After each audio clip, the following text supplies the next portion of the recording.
Block Congress committee के हमारे अध्यक्षगण, पदाधिकारीगण, भाइयों बहनों, नौजवान साथियों, मुझसे पूर्व वक्ताओं ने विस्तार से अपनी बात करी। जो हमारे सामने बोले वो मैं सुन पाया, आने में देरी हुई उसके लिए क्षमा चाहते हैं। तो मुख्यमंत्री जी, मैं, अशोक पटेल जी और हमारे कुछ साथी और दो अलग प्रत्याशी मंडी के और शिमला के, विक्रमादित्य जी और सुल्तानपुरी जी, हम वहाँ प्रमुख में थे। इनका बहुत बड़ा समागम था। वहाँ से हम आए, उसमें देरी हुई, ज़्यादा स्वामी भीड़ बहुत थी, आने में देरी हुई, उसके लिए माफी। आप लोगों ने बड़ी गर्मजोशी से स्वागत किया, सम्मान दिया, प्यार दिया, मैं आपका धन्यवाद करना चाहता हूँ। और हमारे साथियों ने जो उदारता से सराहना की और हमारे जीवन के बारे में आपको बताया, मैं उनका विशेष रूप से धन्यवाद करता हूँ। आशा कुमारी जी का, जी,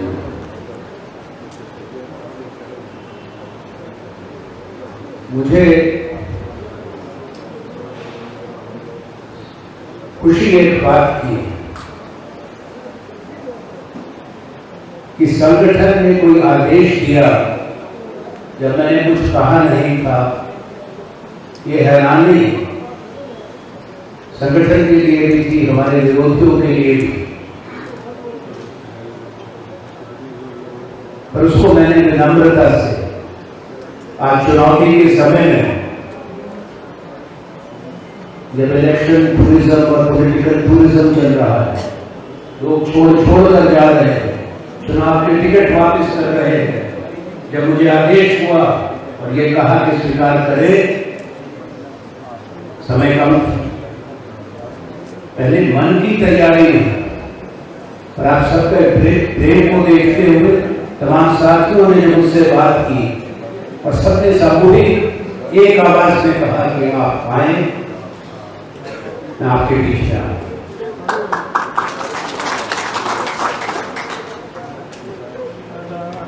और ये चुनाव मेरा चुनाव है।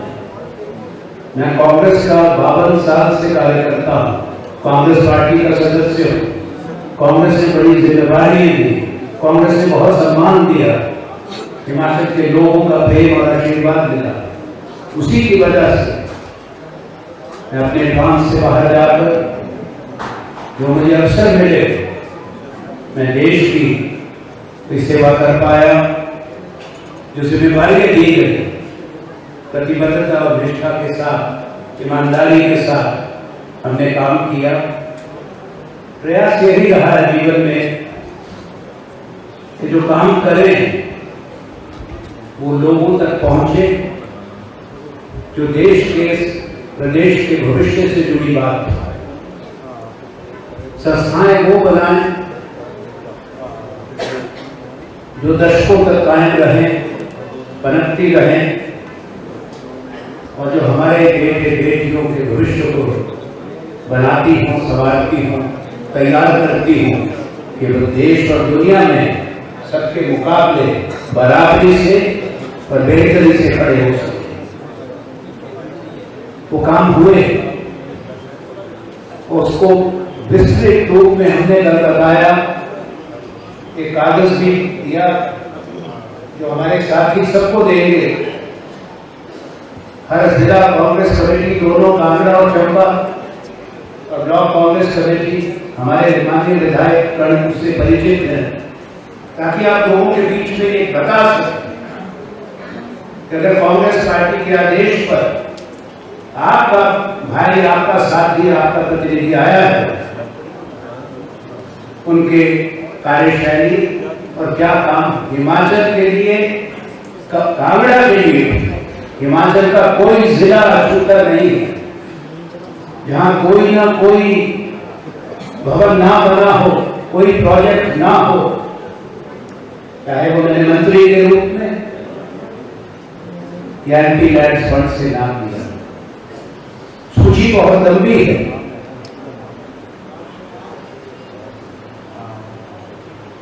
हमारे विरोधी इस बात को नकार नहीं सकते, अवसर सबको मिलता है। आज जब आने की बात हुई चुनाव लड़ने की, तो एक बात कही गई, उसका जवाब मुख्यमंत्री ने, हमारे साथियों ने दिया। जो उससे प्रश्न हुआ, उत्तर तो दिया, अगर सही दिल की बात बताऊं, मैं आहत हुआ प्रश्न से कि ऐसा सवाल कभी उठेगा, और वो भी उस दल के द्वारा जो एक भारत श्रेष्ठ भारत का नारा देते हो, जो वन नेशन वन इलेक्शन की बात करते हो, जो वन नेशन वन टैक्स की बात करते हो, वो हिमाचल के अंदर लकीर की चुना चाहते हैं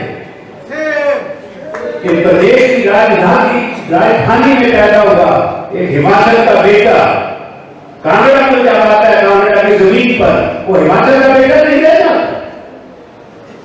अफसोस है ऐसी सोच। प्रदेश की राजधानी तो प्रदेश की राजधानी नहीं है। विक्रमादित्य मंडी में जाते हैं, उनको भी कह दिया कि शिमला की गजब की बात हो गई। मैं नहीं चाहता कि इससे ज्यादा चर्चा हो, पर ये बात स्पष्ट है कि विरोधियों के पास एक शब्द नहीं और कुछ कहने। हमारे काम की वो प्रशंसा तो नहीं कर सकते, अगर उनके अंदर शालीनता है, सच्चाई है, तो स्वीकार करें कि ये काम हुए।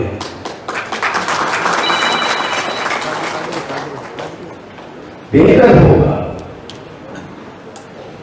प्रदेश का नेतृत्व, हमारे विरोधी दल का, भारतीय जनता पार्टी का, अपने यहाँ के काम के बारे में चर्चा करें, अपने हिंदुस्तान की सरकार के बारे में बात बताए। 2014 और 2019 का मैनिफेस्टो उठाएं, उनका क्या वायदे किए थे आप लोगों से, हमारे बच्चों से, युवा पीढ़ी से, रोजगार से, महिलाओं के विकास के, प्रदेश की अर्थव्यवस्था कहां तक पहुंचा देंगे। शोर इतना है जैसे सब कुछ पूरा कर दिया, और जब बोलते हैं सिवाय हमको कोसने। और जो आजादी के बाद इस देश में काम हुआ, जो देश के नेताओं ने इस देश का निर्माण किया, देश एक दिन में नहीं बनता, देश एक बरस में नहीं बनता, ना एक दशक में बनता। अभी चुनाव में वक्त आएगा, आपके हर चुनाव क्षेत्र में मैं आऊंगा, वहां हमारे साथी चुनाव सभाएं कराएंगे, बोलने का विस्तार से मौका मिलेगा। हम अपनी बाध्यता को याद दिलाना चाहते हैं, कुछ बातें कहना जरूरी है, कुछ बातें याद दिलाना जरूरी है कि देश कैसे बना।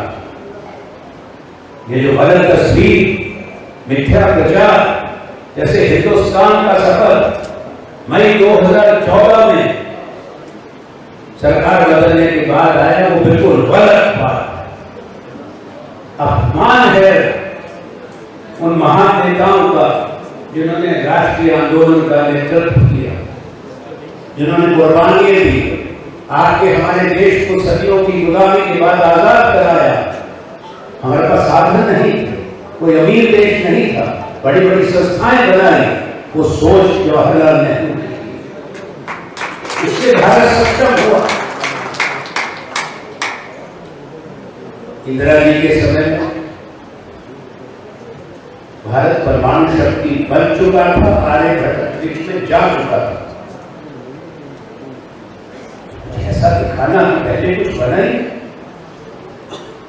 पहले पैदल चल के दिल्ली आए थे शपथ लेने के लिए, या हवाई जहाज में आए थे, एयरपोर्ट पे उतरे थे या कहां थे, किसने बनवाए थे, किनकी सरकारों ने? उसमें मेहनत मजदूरी हमारे लोगों की, भारत का पैसा। जब देश तड़प रहा था, 40 लाख से ऊपर हमारे भाई बहन बच्चे जवान मर गए कोविड की महामारी, उस समय क्या प्राथमिकता थी? कोई बड़े अस्पताल बनाए थे, भविष्य के लिए कोई ऐसा संकट आए जिसको तैयार करने के लिए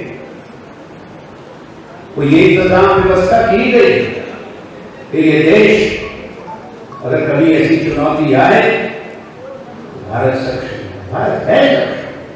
हमारे लोगों ने वैक्सीन, और देश का दुनिया का सबसे बड़ा वैक्सीन मैन्युफैक्चरर भारत 70 के दशक में बन चुका है। सबसे वही सीरम इंस्टीट्यूट ऑफ इंडिया जिसने कोविड की वैक्सीन बनाई, वो 1963 में स्थापित हुई। तो ये बातें जो कही जाती हैं आजकल, प्रचार एक ऐसा हो गया, बड़े सम्मान से कहूंगा मैं तो, अभिव्यक्ति की आजादी है और हमारा जो प्रेस की स्वतंत्रता का बहुत बड़ा समर्थन है। कुछ बातें मालूम है, कुछ शायद ना हो, कि हिंदुस्तान की राजनीति में कई बड़े स्थान सम्मान मिले, पर राजनीति के अंदर स्पोक्समैन का जो पद है, जो परंपरा है,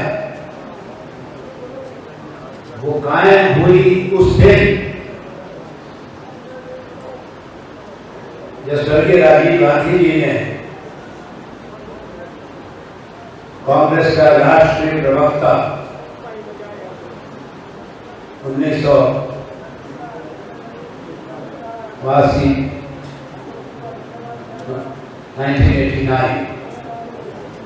के चुनाव के लिए मुझे बनाया, तब इकलौता, दूसरे दलों ने उसके बाद बनाया, तब इतने नहीं होते थे, इतनी चैलेंज नहीं होती थी। तो इस बहुत बड़ी बात थी कि एक व्यक्ति को एक छोटी उम्र की एक इतनी बड़ी जिम्मेवारी की चुनाव लड़ना, हम कामयाब नहीं हुए बड़े मजबूती से। तब जनता दल ने बनाया था जयपाल रेड्डी और यशवंत सिन्हा, बीजेपी ने बनाया सुषमा स्वराज, प्रमोद महाजन को, लेफ्ट फ्रंट ने बनाया सीताराम येचुरी और वृंदा करात को।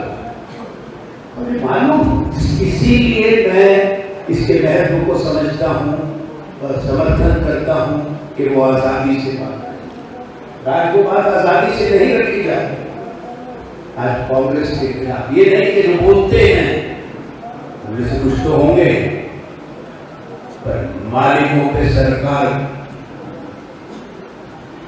का इशारा है, दबाव है, डर है, लालच है, तो हमारी बात सही नहीं रखती। हमारे नेता कहते क्या है, दिखाया क्या जाता है। परंतु जैसा चंद्र कुमार जी ने कहा, तो शीर्ष नेतृत्व ही अगर कांग्रेस के मैनिफेस्टो की व्याख्या करना शुरू कर दिया, मतलब गलत दिखाना शुरू, आप समझ रहे। पर खुशी कम से कम ये प्रजातंत्र की ताकत है, और बावजूद दो बड़े हार के बाद इस कांग्रेस की शक्ति, कांग्रेस की विचारधारा हिंदुस्तान की आत्मा है, हम समावेशी हैं, हम देश की विविधता को स्वीकार करते हैं। ये बहुधर्मी देश है, बहुभाषी देश है। कांग्रेस का मैनिफेस्टो हमारे साथी जो पढ़ेंगे, अखबार टीवी वाले भी पढ़ेंगे, तो देश का प्रधानमंत्री रोज पढ़ के लोगों को कहते हैं, इतना पढ़ा, इतना समझा मैं नहीं कह सकता। तो ये बातें लोगों को मौका होता है चुनाव अपनी बात कहने का। हम तो यहाँ तो सरकार में है, उस सरकार को भी गिराने की कोई कमी नहीं छोड़ेगी। तो सरकार बची है, उसकी बधाई मुख्यमंत्री और मंत्री का हमारे विधायक। और मुझे इस बात में बिल्कुल भी शंका नहीं है कि जो उपचुनाव होंगे उसके बाद हमारी कांग्रेस की सरकार हिमाचल में और मजबूत, पूरा कार्यकाल पूरा करेंगे। हमारी शिमला की सरकार मजबूत होगी। दिल्ली की सरकार का क्या होगा तो 100 करोड़ मतदाता तय करेगा। हर चुनाव अलग है। ये कोई 2014 और 19 का चुनाव नहीं। देश की जनता विवेक रखती है, नौजवान अपने भविष्य की तरफ देखता है, माँ बाप अपने जीवन काल में चाहते हैं कि जो उन्होंने निवेश किया अपने बेटे बेटियों को पढ़ाने का वो अच्छा करे और सरकार अवसर पैदा करे। 10 साल के बाद तो हिसाब मांगेंगे। हिसाब हमको नहीं देना, हिसाब मांगना है तो जवाबदेही तय करनी है, ये जरूर। और जवाबदेही है लोगों की वोट तय करेगी। जब अहंकार बढ़ जाता है चरम सीमा पर, ये प्रकृति का नियम है, वो धरातल पर देखता है। शायद उस समय देश के लिए जरूरी है कि संतुलन बने, हमारी भावी पीढ़ियां सही इतिहास, सही संदर्भ, नेताओं के सही योगदान को याद कर सकें, ना वो बातें उनको बताई जाएं, पढ़ाई जाएं जो सच्चाई से टकराती है और सत्य से बहुत दूर है।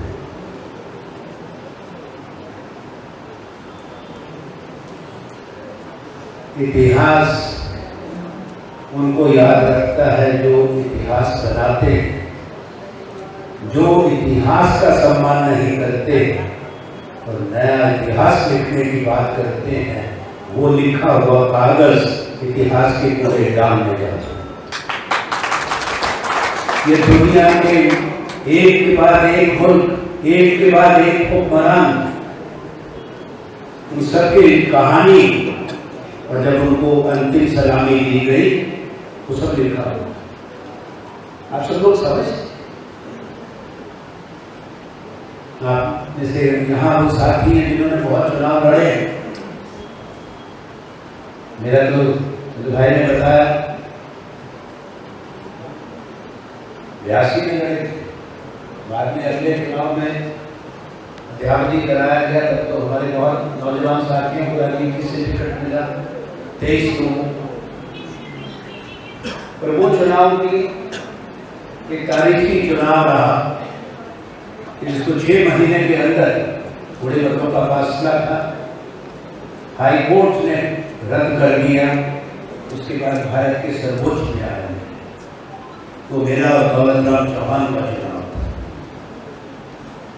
हिमाचल के इतिहास में हाई कोर्ट के एक ही इलेक्शन पिटीशन कामयाब हुई 6 महीने के अंदर, वो हमारी थी, क्योंकि गलत हुआ। पर मैं उस बात में नहीं, वो समय था जब इंदिरा जी ने रोक लिया और जो शब्द थे वो एक मां कह सकती थी। जब हम सोचते थे हम वापस जाएंगे, आकांक्षाएं होती, संघर्ष किया था संगठन में और कहा भी उससे जाकर के वापस भेज दो, मुझे मंत्री बना, वहां कहा कि नहीं। और आपसे आज कहता हूँ, मेरे संस्मरणों में ये लिखा जाएगा विस्तार से। तुमने कहा नहीं, और क्यों? जो बातें कही उसके बाद उसको याद करके भी मैं बाबू को उठता हूँ, कहा कि बेटा मैंने तुम्हें कुछ देखा, हिमाचल बहुत सुंदर काम था। बर्री जी और मैं उसको बड़ा पसंद करते थे।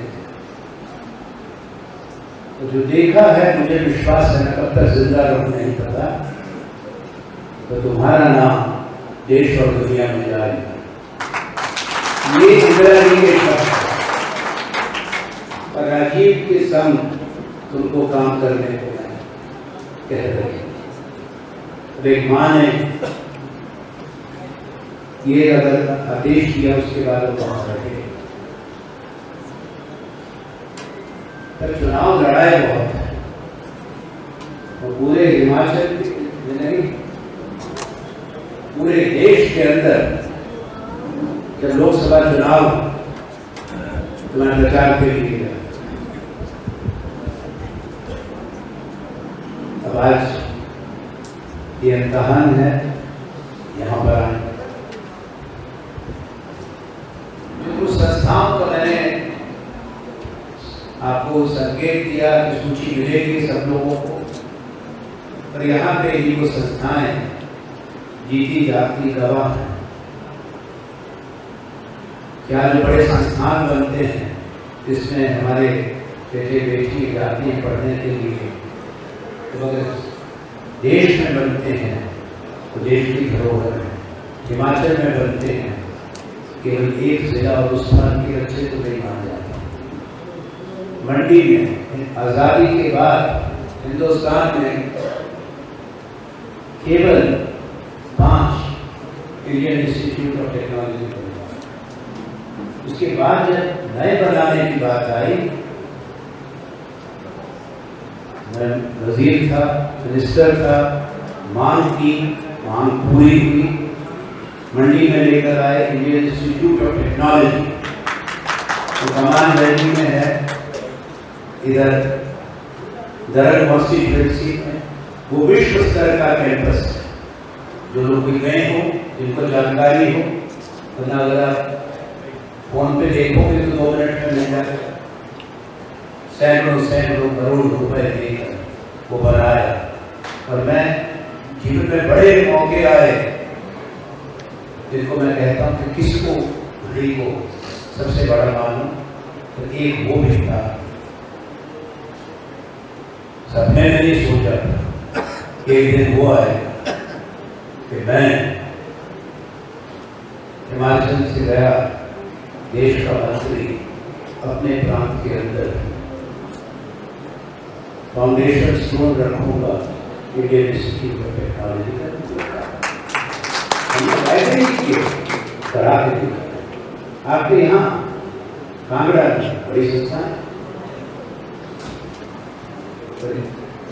धर्मशाला में ज्यादा दूर नहीं है, तालपुरा में नेफ्ट है, national institute of fashion technology. उसकी भी कहानी चंद्र कुमार जी यहाँ से लोकसभा के सांसद थे।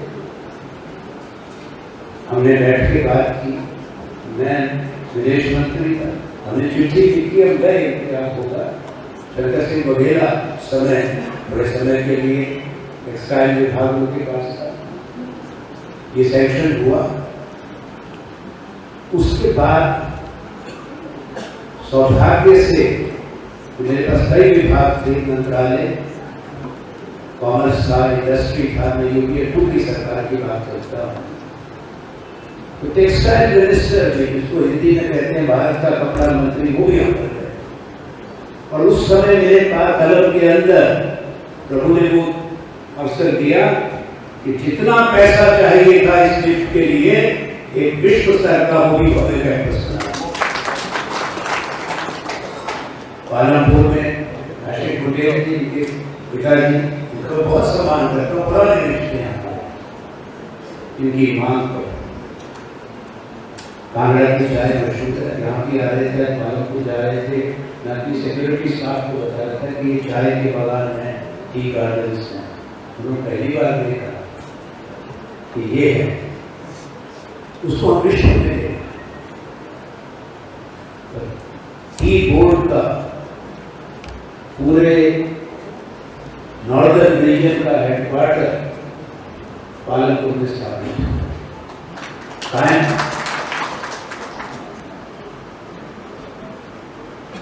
पालमपुर के अंदर टी म्यूजियम भी बना, बातें हैं तो मालूम हो ना। जब मैं देश के बाहर जाता था,